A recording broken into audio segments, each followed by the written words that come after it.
সবাই রামিসার জন্য প্রাণের টানে সবাই মন থেকে এসেছি, কেউ কিন্তু কাউকে ডেকে নিয়ে এসে সমাবেশ করিনি, একদম আত্মার থেকে আসছি। কারণ রামিসার মতন সন্তানরা আমাদের ঘরে, আমরা তাদের ভবিষ্যৎ সংখ্যা থেকে আজকে এখানে এসেছি।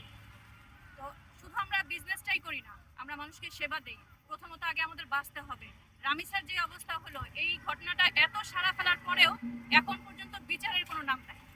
আর যেই সব ঘটনা অহরহ হচ্ছে, দেশে নানাচে কানাচে হচ্ছে, তাদের তো কোনো কথাই নাই। এই জন্য আমরা এই বিচার অতি দ্রুত চাই, এবং যদি প্রয়োজন হয় আইন সংশোধন করে হলেও ধর্ষকের বিচার হতেই হবে, এবং এই ধর্ষকের বিচার জনসম্মুখে হতে হবে।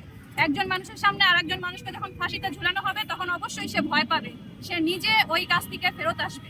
তো আমরা আশা করব যে আমাদের এখন যিনি প্রধানমন্ত্রী আছেন অবশ্যই এমন একটা বিচার করবেন। আমরা তার প্রতি আশ্বাস রাখতে চাই যে আমরা এই বিচারটা অতি দ্রুত দেখতে চাই।